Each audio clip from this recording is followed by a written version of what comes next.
Thank you so much for the invitation, and thank you so much for that very kind introduction. And I should return the compliment to Paul. When I've been on the admissions committee at Columbia's medical school for a number of years, and we have so many bright applicants come, and what you're always doing is you're looking for students who have real spark. And I must tell you, when I met Paul, it wasn't an interview, it was a conversation. It was just an absolutely fabulous one.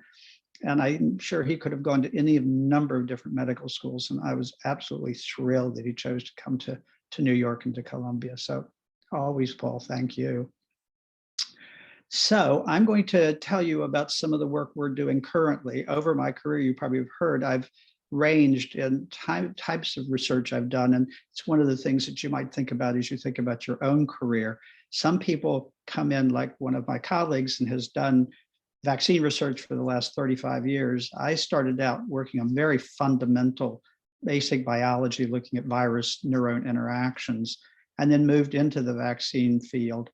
And then more recently have moved into much more global health work. But along the line, so much of the work is focused on prevention. So the idea is it's great to be able to treat people, but it's much better to keep them from becoming ill to begin with. So what we're interested in at the moment, and if I can share the screen, is that possible? Let me know if there's any difficulty there. Okay, oh no, here we go. If I can find the slides now. There we go. So what we're going to talk about is neonatal deaths.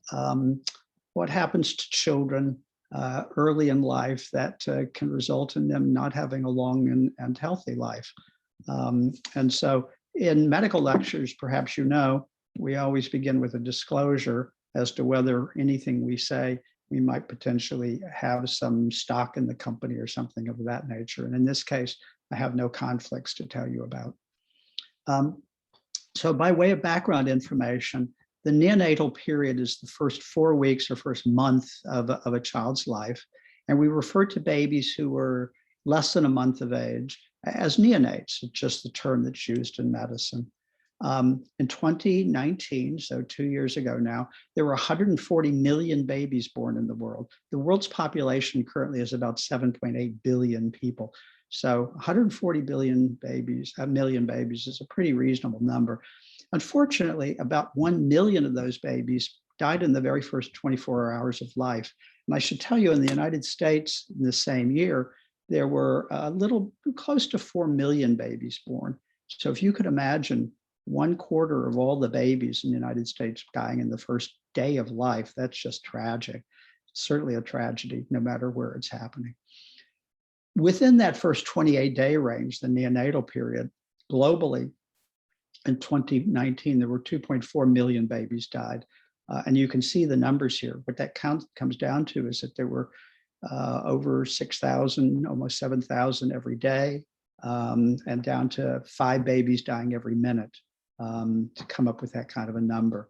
And that number seems terrible, but when you reflect on what it looked like in 1990, we've managed through a number of improvements to reduce mortality from 5 million babies dying in the first month of life each year to cutting that number in half. So the question is, what's causing those babies to die, and what can we do about it? So the vast majority of neonatal deaths actually take place in low and middle income countries. And I think that descriptor is pretty self-apparent. We used to talk about developing nations. That kind of a term is still used sometimes, but often it makes more sense not to frame it with pejorative terms, but to instead just describe how things are in terms of income, because what sorts of resources and income has influences what kind of infrastructure and healthcare systems you have. The highest neonatal mortality is in sub-Saharan Africa. And you can see that the rates are in the range of about 27 babies out of every 1,000 that are born die in that first month of life. Southeast Asia is very close behind at 24 deaths per 1,000 live births.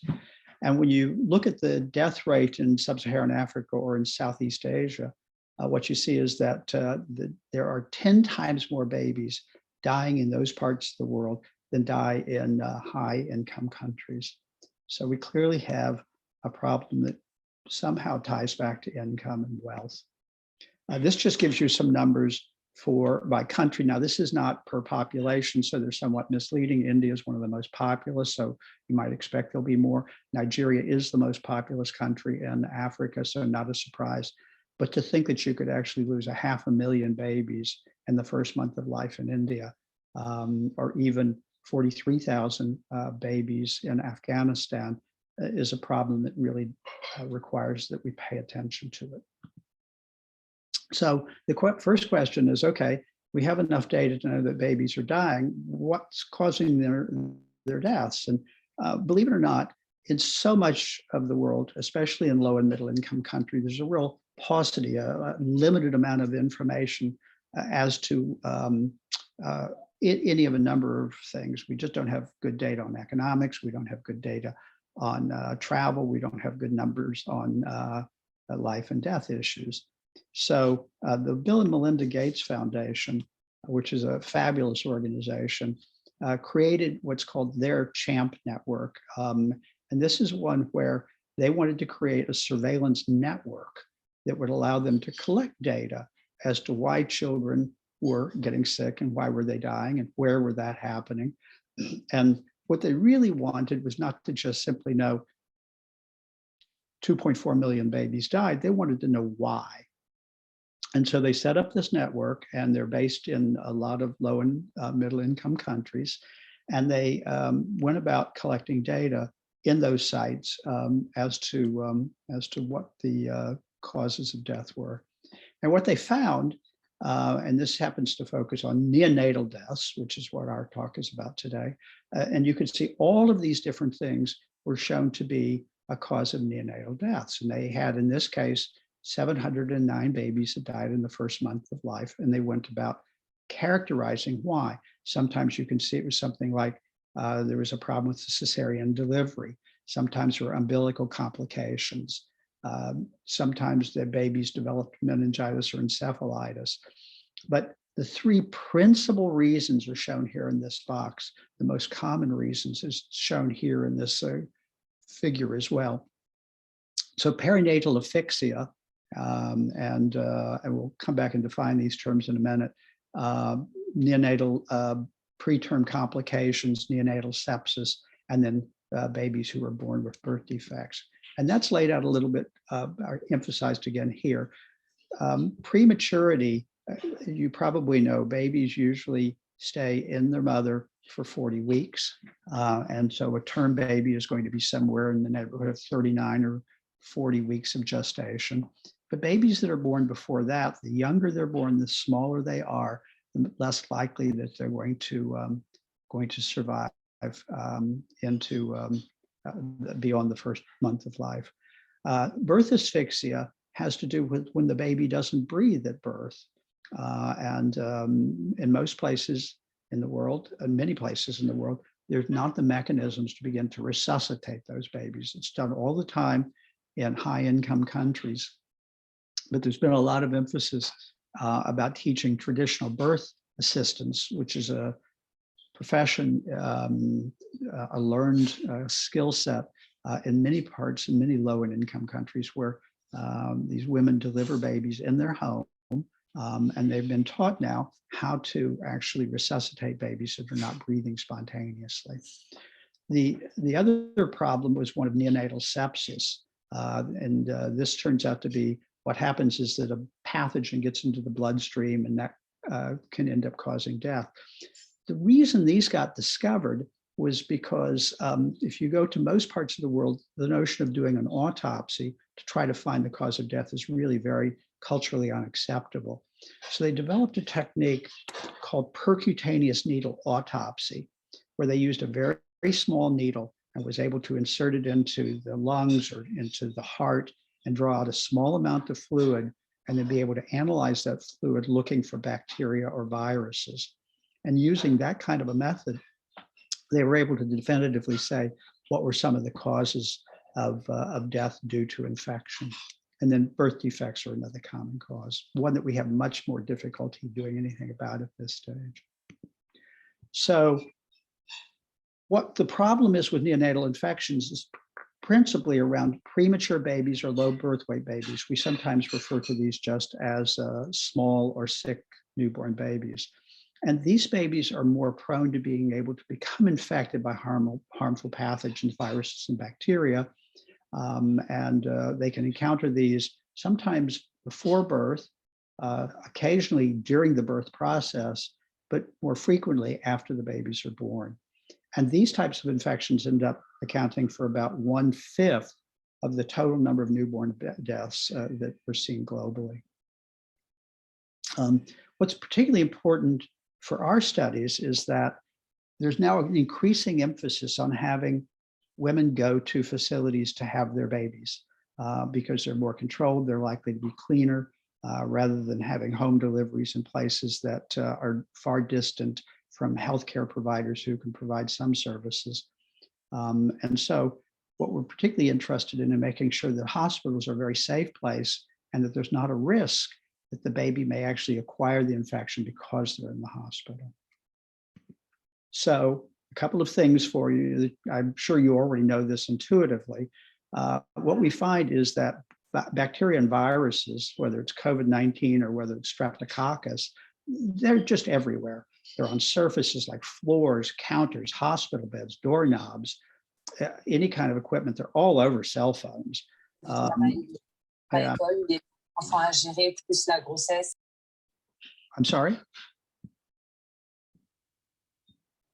Someone accidentally unmuted. You're good. Am I good? Yeah. Thank you. Did you miss very much of that, Paul? No, we got it. You were just talking about the phone services being so much dirtier than many other. Yeah, well, you can see here, there's been studies now that suggest that your cell phone is actually dirtier than a toilet seat, which is kind of incomprehensible. But nevertheless, the point is that all these environments are likely to have large numbers of bacteria and viruses. So one has to assume hospitals are no safer than anywhere else when it comes to having these kinds of bacteria and viruses around. So what do we do then to be able to protect babies against these pathogens? And any of these things that you touch, by the way, then you can get the germs on your hands. And that's where the real problem is. It's not that small babies less than a month of life are going to go over and touch floors or hospital beds or doorknobs. What's going to happen is people touch all of those surfaces and then come touch the babies. And so the real trick is making sure that we are paying a lot of attention to what the environment in which these small and fragile babies are living in order to minimize the likelihood they'll come in contact with these pathogens that are able to cause infection and death. So what we know from a lot of studies over many, many years is there's a number of things that can increase the risk of infection in a hospital setting. And the number one thing that we're always very concerned about is poor hand hygiene. In high-income countries, we are absolutely strict that anybody who's going to be involved with the patient washes their hands before they touch the patient, and they wash their hands after they touch their patient, or they use hand sanitizer, an alcohol-based hand sanitizer to remove the bacteria and viruses from their hands. We also are very careful about any kind of an invasive medical device, such as a baby who has to be put on a ventilator, because those devices go past barriers that would normally protect the baby. So you have to be careful about that. Anytime we insert an intravenous line into a baby, whether we're delivering fluids, drugs, or what we call parenteral nutrition, that means nutrition that's not taken orally, but is given through an intravenous line. Anytime you break the skin and you've inserted a catheter into the bloodstream, you have the potential to transmit bacteria and viruses through that what we call portal of entry. If you use excessive types of antibiotic therapy, that can also lead to multiple drug-resistant organisms, and those are much more difficult to treat. So we want to be very careful about that. We know from a lot of studies that if you've got overcrowding of babies or adults in hospital space, or if you have understaffing so that you've got lots and lots of babies and very few nurses or doctors to take care of them, people get in a hurry, they don't wash their hands, and as a consequence, there's a greater risk with overcrowding and understaffing for babies to be at risk for becoming infected. And then the same thing around a ward layout. If beds are crowded up too close to each other, if there's not enough sinks, then you've got a problem. And this is an example of a hospital in sub-Saharan Africa where there is no water above the 5th floor of the building. And the pediatric wards are above the 5th floor. So there's no running water, there's no toilets on this floor. And what they have to do every day is they have to bring up a bucket of water like this, and they've got a little bucket down below, and they open the spigot and they wash their hands using this. You can imagine in a setting like that, it discourages the convenience of being able to walk over to a sink and wash your hands very quickly, because you've got to come back to this space, which is remote from where the patients are kept, in order to wash your hands. Doesn't mean that you can't use hand sanitizer and have it spaced all over the place, but this just is a situation that increases the likelihood that you're going to have poor hand hygiene. The other thing is the proximity of colonized neonates. If you've got a baby who's sick, you'd like to keep them very separated from other babies. If you have one who is carrying dangerous bacteria but not infected, they themselves can transmit it to another baby. So you try to keep the babies very separated. And this is an example of what you'll see in some parts of the world where they simply don't have enough equipment. They've got a lot of babies and not enough space and not enough staff. So because these babies still require attention, you'll end up seeing babies sharing isolates, cribs, or beds. There'll also be the use of shared equipment like probes and thermometers. You always have to make sure that you're cleaning it between equipment. So these are the sorts of things. What happens if you've got too many visitors coming in? What happens if you've got sick healthcare workers? All of these things can increase the risk of infection, as does the longer you stay in the hospital. It's one of the reasons we always work to try to get people out of the hospital as quickly as possible. Hospitals are places that are inherently risky, and we do everything we can to minimize the risk. But the best thing to do is, as soon as you no longer need the care, go elsewhere. Inadequate disinfection and contaminated fluids is also, or water is also a problem. One thing that we're interested in as well is something called kangaroo mother care. And I don't know how many of you are familiar with this. This was really pioneered by researchers in India and Pakistan and Bangladesh. But it's taken on a life of its own, and it's been absolutely marvelous. This is where, and it doesn't have to be the mother, it's most often the mother, but you have the baby close against your skin for as many hours a day as possible in the most comfortable setting you can possibly provide. And that provides that skin-to-skin contact, does a number of great things. For one thing, it keeps the baby warm. And babies don't thermoregulate. They don't maintain their body temperature as well. It's very easy for them to get cold. If they get cold, it increases their vulnerability to infections. The other thing is that when you're especially dealing, the mother being the one providing the kangaroo care, it encourages exclusive breastfeeding and more frequent breastfeeding. And that's also important because breast milk carries substances in the breast milk that are actually help provide protection against infection, a variety of different substances. So we want to encourage breastfeeding in this setting, especially with small and sick babies. And we know from a number of studies now that in settings where there is kangaroo mother care provided, that it does reduce the likelihood of hospital-acquired infections.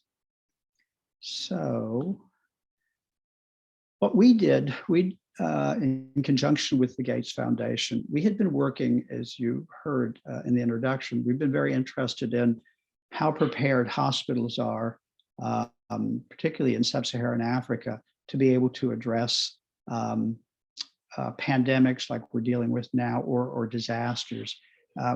Our interest in children stems from the fact that children are extremely vulnerable. They're more likely to get sick in a disaster or an emergency or a pandemic than are adults. This particular pandemic is unusual in that we've been spared, children have been spared, but nevertheless, as a rule, children are more vulnerable. And so as an extension of our work on what do you do to be prepared for pandemics, infection control was very important. So we set out, our main goal was to say what in the setting of the space where neonates are housed and cared for in that first 28 to 30 days of life, what are the factors in that space and how the space is used and the people who are working in that space, what could be potentially modified about that space and the behavior in that space that will reduce the likelihood that a baby will acquire an infection in that hospital. And the work is going to be done because we need it to be broad and so that it's generalizable. If you only look at one or two hospitals, may be very unusual relative to a much larger survey size. So we're looking at 60 hospitals. We're looking at them in both English and French-speaking countries. And we're looking at them both in the top hospitals in the country, as well as the district hospitals, because usually the further you move out from the capital, the less well-staffed and equipped the hospitals are. So we're trying to get a very generalized sample size. And the methods in this case are to use, to conduct a survey and a video tour.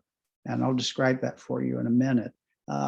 The second thing we're doing, because behaviors have changed in this last year, we actually started this project a year ago, right before the pandemic came along.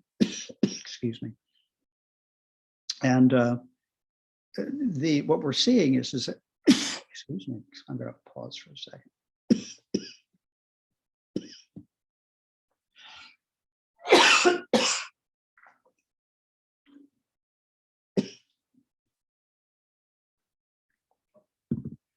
Sorry about that. Behaviors have changed a great deal in some settings now as a consequence of COVID-19. And so we're trying to also get a sense of have things changed dramatically in terms of how the factors that we're interested in, the visitor policies and things like that, the staffing ratios. In some places, mothers have decided hospitals are dangerous, and so they've decided not to get delivered there. So babies that are sick have to find their way from home delivery to the hospitals, and that changes the dynamic as well. So we're trying to understand what's going on in these hospitals as a consequence of the COVID-19 pandemic. The long-term goal, just as with the CHAMP project that Gates was funding, they wanted to know what were the causes. The reason they want to know what the causes are is they want to know what can you do about that. And so if we can identify things that are modifiable. So for example, if you don't have running water, maybe the best investment is to actually improve the plumbing of the facility so that they have running water.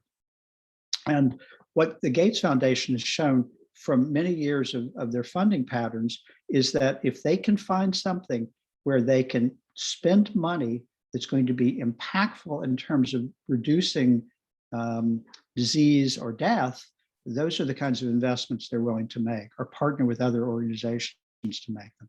So we're really hopeful that the results of this study is going to lead to changes in practice and an improvement in infrastructure.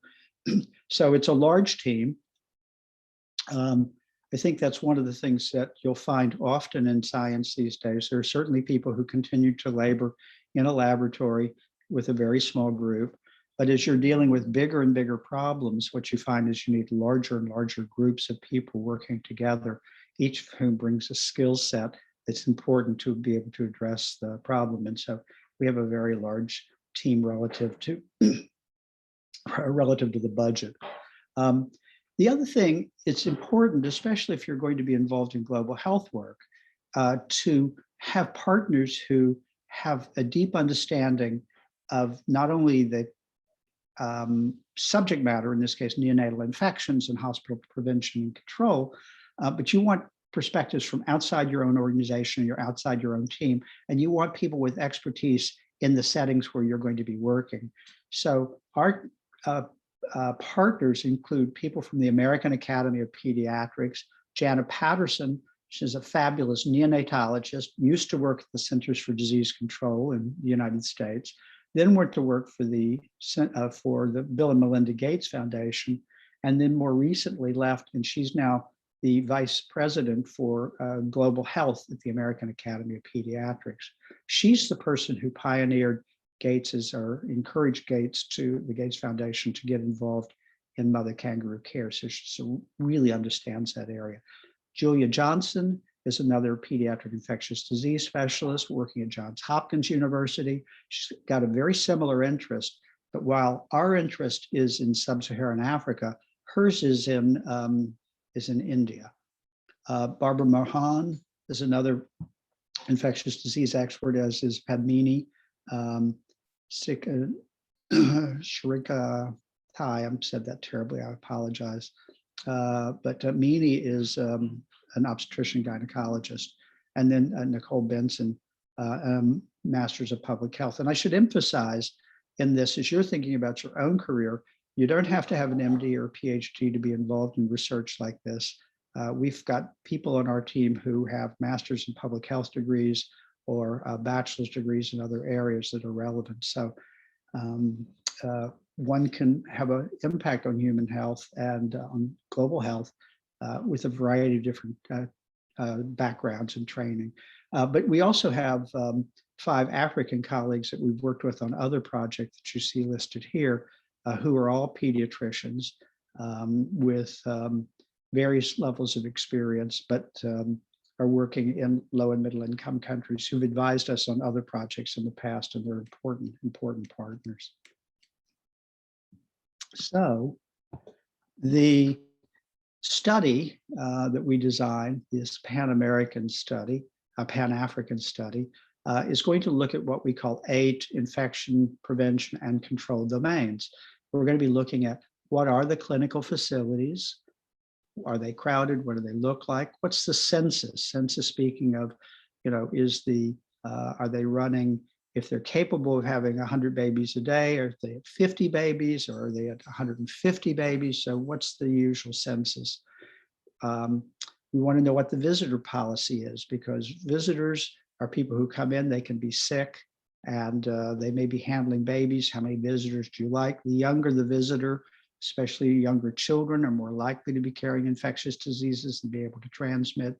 So what are the situation with visitors? What's the capability of the laboratories there to be able to make a diagnosis? Another area that's important. Staffing to census ratios are critically important and are often governed in the United States, where there's a minimum requirement. Say you must have 1 nurse for every 4 babies in the regular ward, maybe 1 nurse for every 2 babies in an intermediate care nursery. It may be 1 nurse for every 1 baby in certain settings. So you need to understand what is the number of staff and the number of babies. And then finally, what is their situation? I shouldn't say finally, with hand hygiene. What's the situation with the overall environment, cleaning, equipment, as well as the general facility? And then what's the situation with supplies? Do they have to reuse supplies that were intended to be not reusable? They were intended to be disposable. So we're asking questions about all of these categories, as well as what's the impact of COVID and what's the impact, or what's the situation there with kangaroo care. Kangaroo care is something, it's hard to imagine kangaroo care is something that you could talk about a dose, but there's 24 hours in a day for a baby, for all of us. And if you're putting a baby on the mother's chest for 2 hours, that's beneficial. If you're putting it on the mother's chest for 24 hours, that's much more beneficial. So understanding exactly how they do kangaroo care, doing it in a chair, setting up like this, okay. Doing it on a bed where they're both able to be very comfortable and encouraging breastfeeding is even better. So we need to understand what's the situation in these 60 hospitals around kangaroo care. And the thing that's lovely about kangaroo care, as you see here, it's a very simple, you can teach people to do this, and it's a very low cost intervention. So it's, we always talk in terms of cost benefit. For the amount of money spent, how much benefit are seen, this is one where it's absolutely in favor of investing in kangaroo care because the return on investment is going to be very high. As I mentioned to you, there's a great deal of interest by the Bill and Melinda Gates Foundation, and they funded other research in this area. So they're very excited about this particular project. So I don't know how many of you have been involved in survey studies. It's possible to design a study where everything is a very quantitative answer, where you say, do you have more than 10 babies? Yes, no. Do you have sufficient staff today? Yes, no.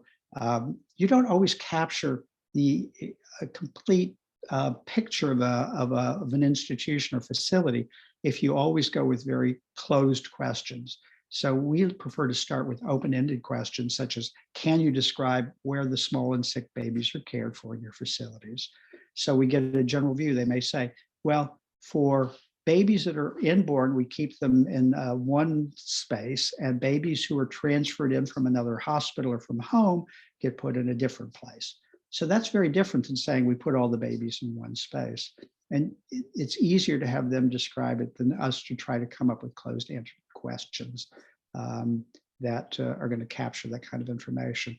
But it's very important at the same time that when we've gathered the information from the open-ended questions, we follow up with the yes/no types of questions.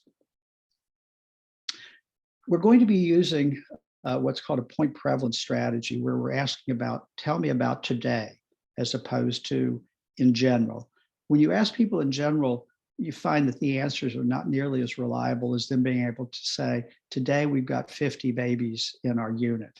And then you could ask them, well, is today a typical day? And if they say no, you can say, is there more or less? And you can gain a picture that way, better than asking them just in general, what's your typical census?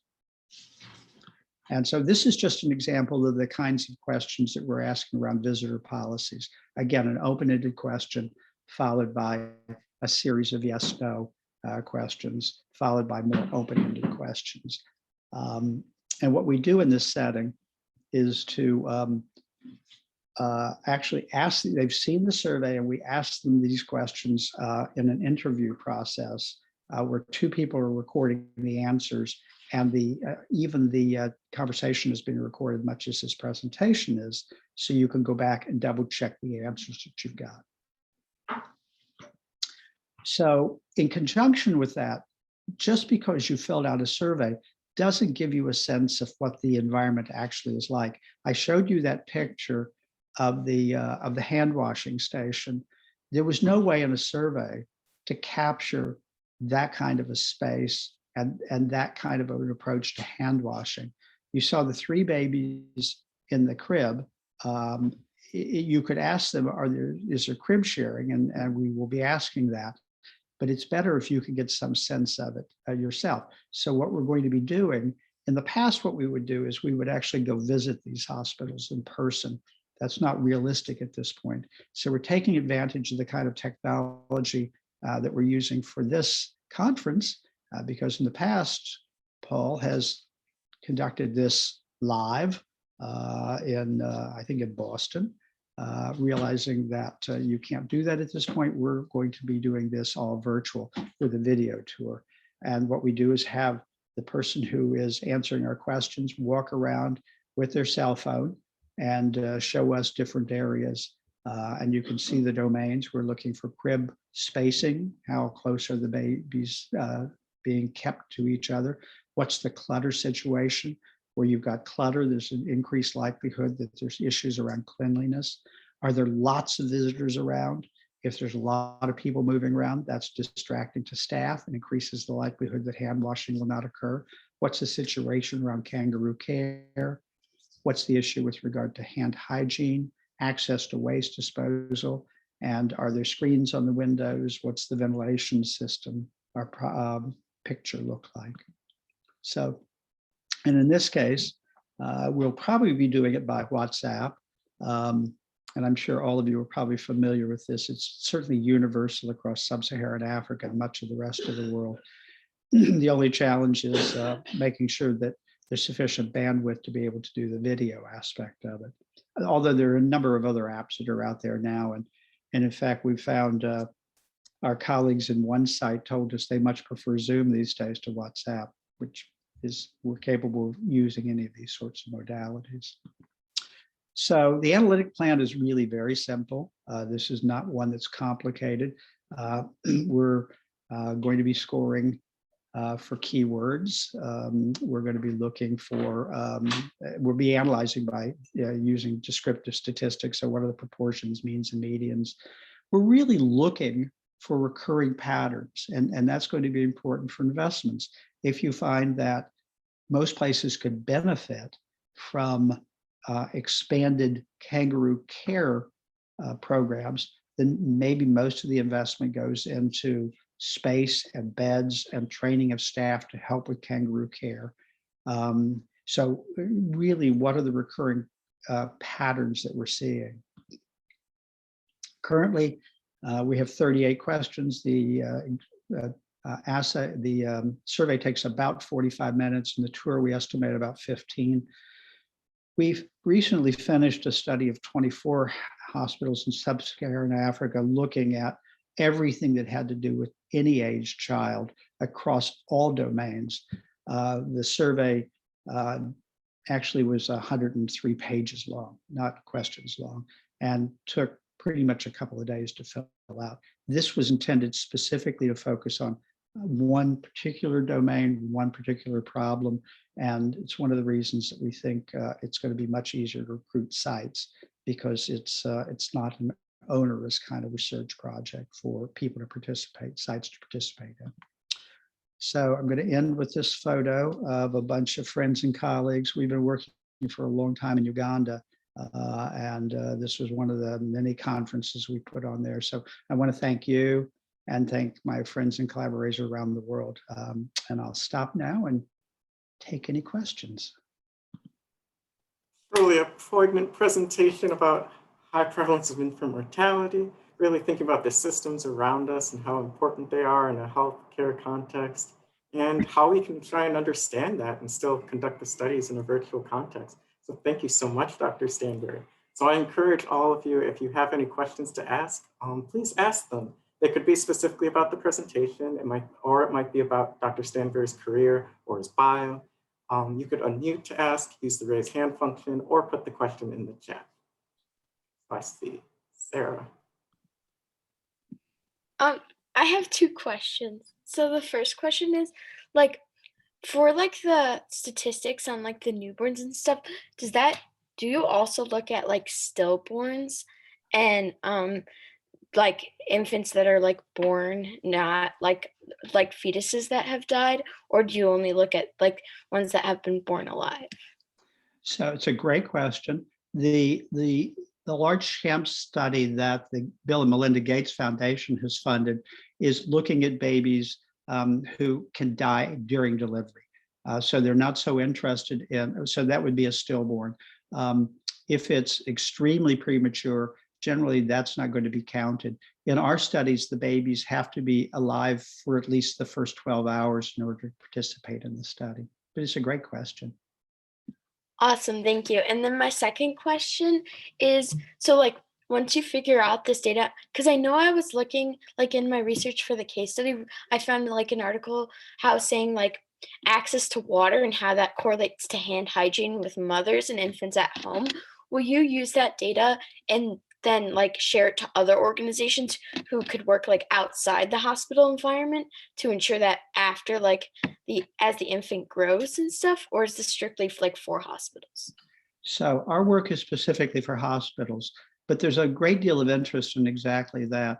One of the biggest problems in global, you're going to have, your generation will really have to be aggressive in addressing this, has to do with climate change. And what we're going to find is there's even less water available in much of the world. And so the notion that you're going to use valuable water to wash your hands when you don't have enough to drink poses a real problem. So what are going to be the solutions, not only to global warming, but what are we going to do to keep down the risk of infections in a home setting?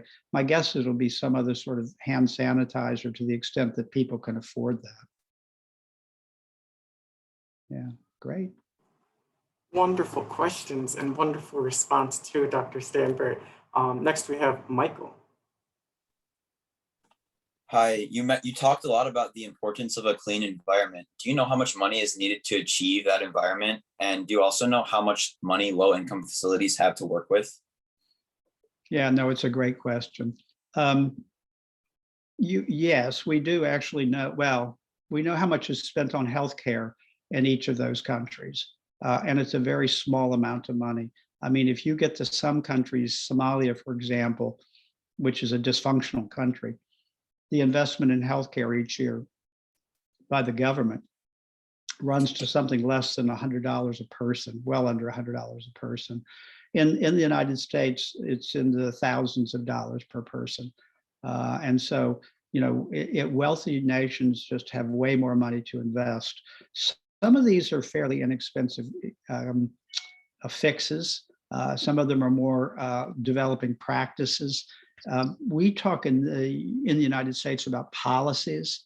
So we'll say you must mop the floor every day. You must clean the counters 6 times a day, and you must use this kind of a disinfectant in order to do it. That is a policy. You will follow it. The reality of it is, in much of the world, they don't have policies. They have practices. So this is what we do, and what you do in that setting is you come in and you say, what can we do to change practices? Maybe it's going to be important that we do not reuse gloves, for example.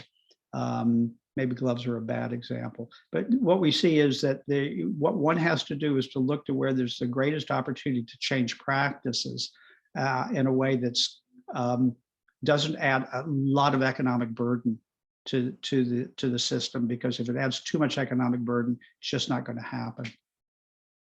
Thank you. Sure.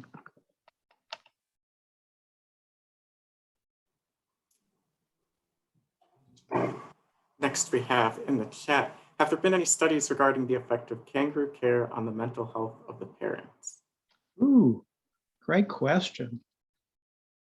To the best of my knowledge, no. They probably have, not to my knowledge, but I will tell you at Columbia, there's a woman, Dr. Martha Welsh. I don't know if you've met her, Paul. She's a pediatric psychiatrist who has been involved in mother-infant bonding for years, has developed some very interesting techniques because even animals, rabbits are an example, nurture their young, and they develop, among other things, can recognize the smell of their mother. There are similar kinds of patterns apparently in humans, and so Martha has shown that babies actually learn their mother's smell. So one can imagine, and they get positive feedback. The mothers get feedback when the babies really bond and make eye contact. And so this sort of close contact and all is similar to some of the methods that Dr. Welsh uses in her nurturing work. So my guess is it probably significantly improves the mental health of the parent, of the mother, based on analogy to what Dr. Welsh is doing. Really fascinating, the impact of the senses. Next, we have Janeru. Okay, thank you for your presentation. And in your presentation, you said that the presence of invasive medical devices like ventilators and overcrowding and understaffing increases the risk of infections. And as we know, like due to COVID, at least in the United States, this is all happening right now and it has increased. So are there, how does neonatal deaths correlate to COVID-19? Has COVID-19 increased in neonatal death? Is there no correlation?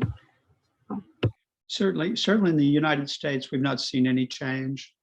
I think what we're going to see once the data come in is that there will probably be increased deaths in low and middle income countries because of COVID-19, not because of COVID-19 itself, but because of what it's done to the healthcare system. We finished a report looking at the first 6 months of the pandemic in 5 sub-Saharan African countries.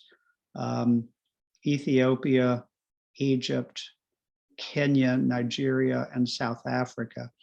And we were able to capitalize on a survey that had been done twice during the first 6 months of the survey, asking families about whether they went to their regular follow-up exams, whether they had any issues with getting reproductive health services. And the answer was a huge proportion of those populations in those 5 countries all had missed healthcare opportunity, couldn't get healthcare services they wanted or needed. And when you ask them why, they varied all over the place. Sometimes it was because the facilities had shut down because there wasn't enough PPE to protect the staff, so they just didn't let any patients come in. So if you can't get healthcare, say prenatal care, then the likelihood of having premature onset, premature birth is going to increase.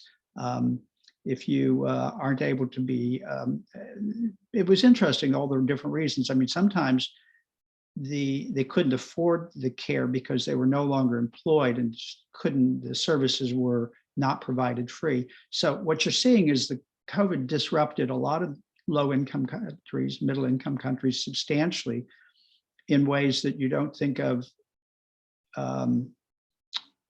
directly causing a death of a child, but clearly are increasing the likelihood that a child will die in the first month of life because services were not available that would have otherwise been routinely there. Did that sort of answer your question? Yeah. Yes, thank you so much. Sure. We're actually going to see, it's fascinating. There are going to be countless, it's hard, when we go back and look at the numbers of deaths attributable to COVID, we're going to have to include things like heart attacks that occurred when people couldn't get to the hospital.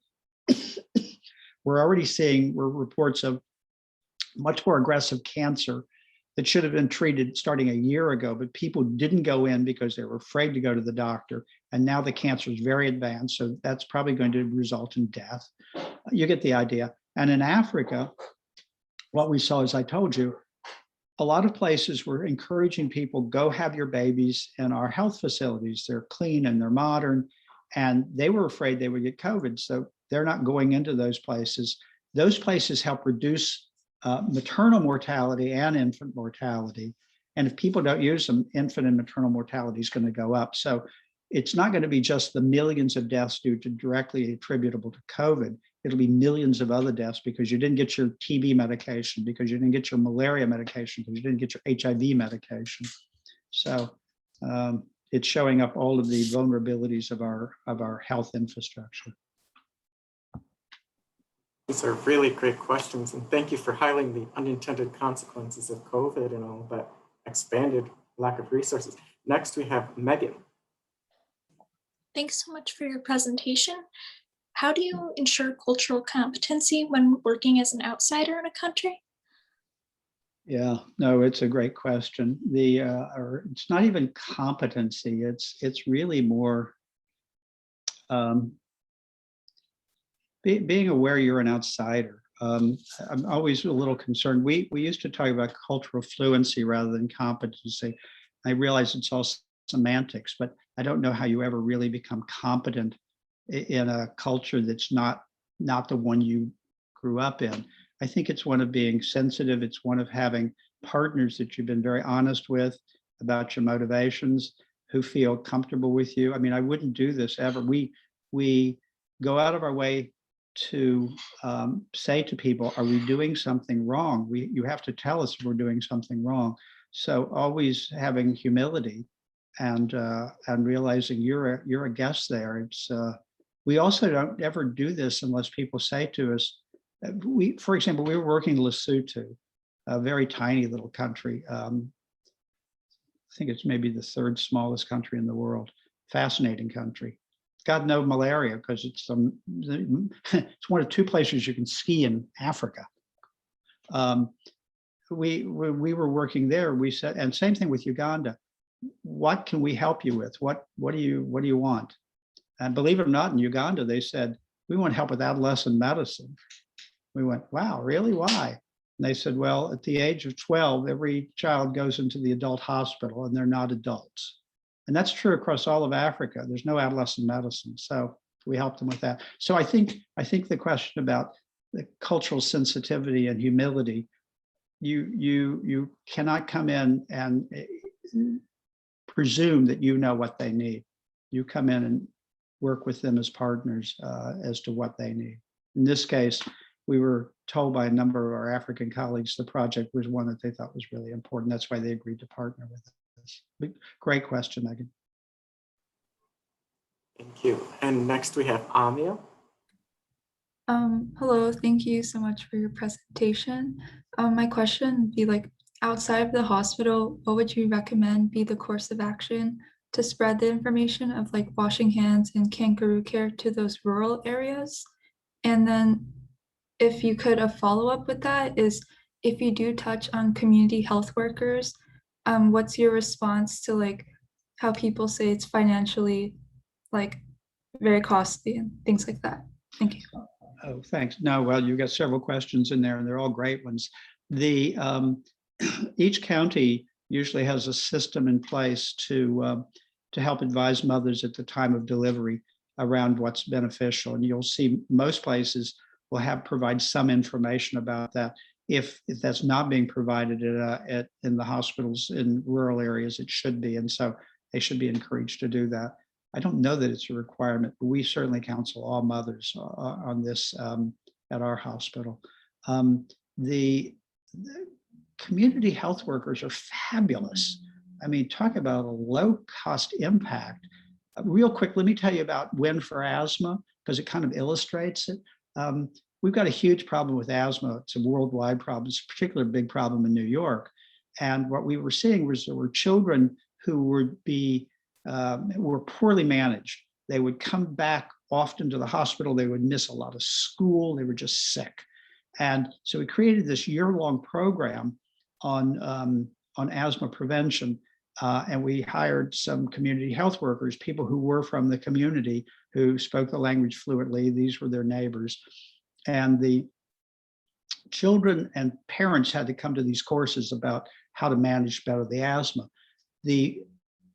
One of the things that's important is to be able to go in and look at the home setting, because there are asthma trigger factors. For example, if you've got a bad problem with insect infestation, like cockroaches can trigger asthma attacks, the molecules off the cockroaches.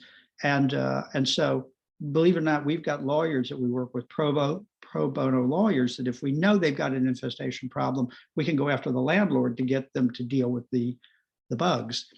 But there's no way they're going to let me go in their house. I mean, there's no way. So you have to have a community health worker in that case to go in, talk to them, be able to advise them. So these are people who've been educated about, these are the problems. You need to get rid of the feather pillows. You need to get rid of these rugs, stuff that, I'm not in any position to tell anybody.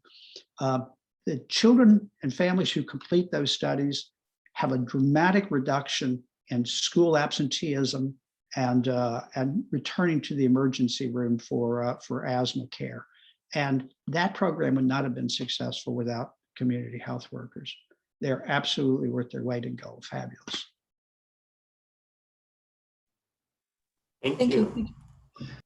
Next we have Sana.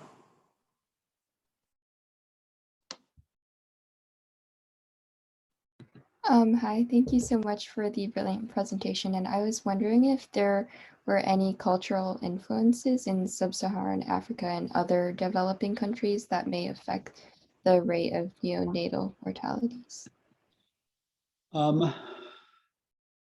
That's a really great question.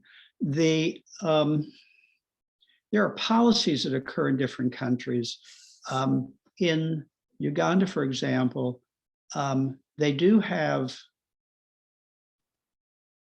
nurse midwives, but they also have a long tradition of traditional birth attendants. These are women who are sort of by and large self-trained on how to deliver a baby. And you find this in other parts of the world. Sometimes governments come in and decide they really don't like that, but that's what people are comfortable with. Some of the villages are extremely remote. It's not easy for them to get to a district hospital in order to be able to be delivered.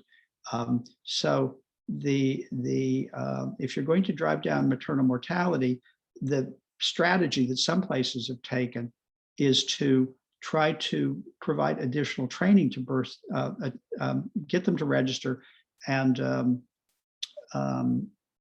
provide additional training to the traditional birth attendants. Look at their outcomes so that if they really have lots of bad outcomes, that you're able to move them off, rather than saying you can't get care that way, because sometimes when you do that sort of a maneuver, even though it's very popular with the people, they're not going to be able to get access elsewhere. So that's not so, I suppose in a way that's cultural, but it's also sort of political with regard to what the regional or national leaders decide is the best strategy for healthcare. And this gets to be particularly tricky.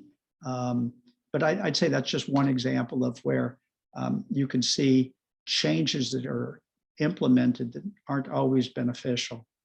If you just say, can't do that anymore, it's better to sort of figure out how to bring things up to speed. Thank you. We have time for one more question that I got in the chat. After analysis and identification of infection risk factors in these hospitals, are there any economic strategies that are planned to help countries allot more money towards hospitals and sanitation? Yeah, it's a great question. One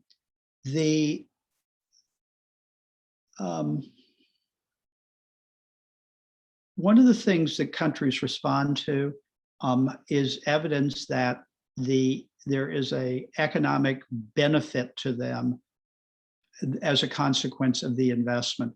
And it's been recognized that keeping a child alive beyond the age of 5 is a real economic advantage. That's going to be somebody who's in all likelihood going to go on, have a job, pay taxes, have more kids.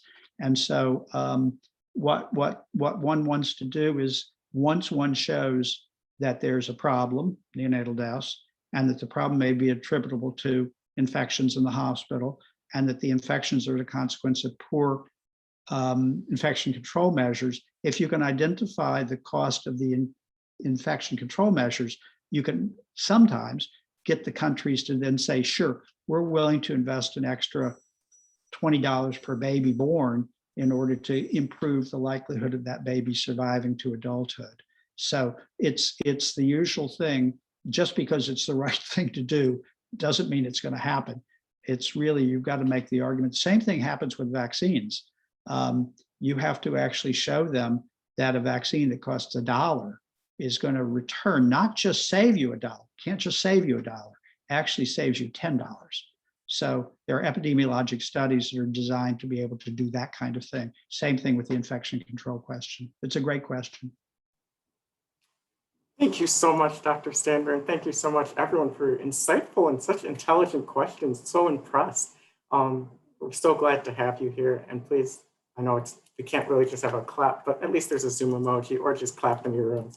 But thank you so much, Dr. Stanberry, for being here. Well, thank you all for the invitation, and I will echo Paul's comment. The great questions, and I wish you all such success in your pursuits. And I'm hopeful that maybe one of these days, you're a little bit young and I'm a little bit old, maybe I'll see you applying for medical school at Columbia. So very, very best wishes for a great and happy career, okay? All right. Paul, I'll see you back at the ranch one of these days. See you back there. Take care. Bye, guys. All right.